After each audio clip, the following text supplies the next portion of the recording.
আসসালামু আলাইকুম, গ্রামীণ ফোন থেকে নামিন বলছি। আপনি কিভাবে সহযোগিতা করতে পারি?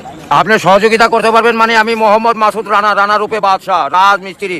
আমি নরসিংদী থাকি। আমার টাকা তোলার সাথে সাথে আপনি কাটালেন, আর আপনাকে আমি বাকি পাওনা তুলে দিয়ে তারপরে আমি ব্যালেন্স করে কথা বলি, আমার মায়ের সঙ্গে কথা বলি। কেন টাকা পাই না আমি?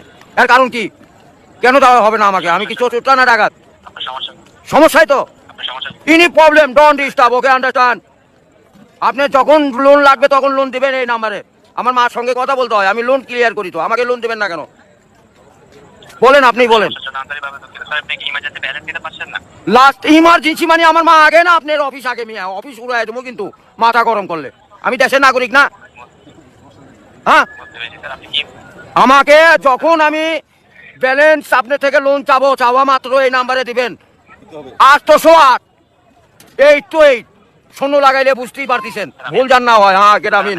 আমার লাস্টে আমার মায়ের নাম্বার হলো 18। কথা বলে থাকেন, কাইন্ডলি লাউডস্পিকারটি বন্ধ করে কথা বলুন স্যার।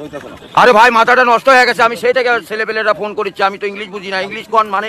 এই আমার সাথে ইংলিশ বলেন কেন? বাংলাতে কথা বলবেন। আপনি বাংলাদেশের নাগরিক না? স্যার, কাইন্ডলি আপনি কোন সমস্যার সম্মুখীন হচ্ছেন আমাকে জানাবেন। আরে ভাই, জানাচ্ছি তো, আমার ইনি প্রবলেম। যখন লোন চাবো তখনই দিবেন, কত জান মনে থাকে? ইমার্জেন্সি ব্যালেন্স যখন চাচ্ছেন তখনই নিতে চাচ্ছেন স্যার। আরে এই যে এতক্ষণ যে কথা যে বলাচ্ছেন, এগুলি কি আপনি টাকা লিখছেন না? লিখছেন কি না সেটা বলেন। স্যার, আমি বুঝতে পারছি কথা স্যার। আমরা রোদের মধ্যে পরিশ্রম করে টাকা কামাই করি, আর এই স্বল্প দয়া করে এই মোবাইলে টাকা ভরছে আপনার সঙ্গে কথা বলার জন্য। ইংলিশ বলবেন না আমার সাথে। মোহাম্মদ মাসুদ রানা রূপে বাদশাহ, নাম মনে রাখেন। ভোটের আইডেন্টি কার্ডে যায় বলেন আমি কে, মনে থাকবে তো ভাই? আর লাস্টে দেখেন 18 নাম্বার, আমার মায়ের নাম্বার ওটা। আমার মায়ের সঙ্গে কথা বলতে হয়। এটা কি? আমি আসি নরসিংদী, কোথায়? রাজশাহী বিভাগ, বুঝতে পারলেন? হ্যাঁ, আমি রাজশাহীতে আমার বাড়ি ঘর। আমার কাছে কাগজপাতি সম্পূর্ণ আছে। আমি কি দেশের নাগরিক না নাকি? আমি কে বাকারা এখানে পড়ে আছি? আমার কাছে কাগজপাতি নাই, পরিচয়পত্র নাই। এই লিস্টে জানে এরকম না হয়, এটা প্রবলেম দেখা দেয়। বুঝছেন বড় ভাই? ইমার্জেন্সি, আপনি কি ইমার্জেন্সি ব্যালেন্স দেওয়া হয় বলছেন স্যার? ও ভাই, আমি তো ইমার্জেন্সি ব্যালেন্স পাই, কাটাই তো দেই, কিন্তু আমাকে দিবেন কোন থেকে মনে জান থাকে ভাই, এইটুকুই বললাম।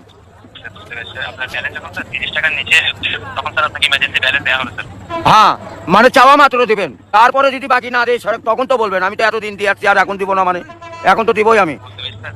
জি যখন স্যার আপনার মেইন অ্যাকাউন্টের ব্যালেন্স, অর্থাৎ আপনার মেইন অ্যাকাউন্টের ব্যালেন্স যদি স্যার 30 টাকার নিচে হয়ে যাবে, জি। তখন স্যার আপনি ইমার্জেন্সি ব্যালেন্সের জন্য আবেদন করলে আপনাকে ইমার্জেন্সি ব্যালেন্স দেওয়া এ হবে। ভাই, টাকাই তো নাই, তার 30 টাকা কই পামু? 1 টাকাই তো ফোনে নাই।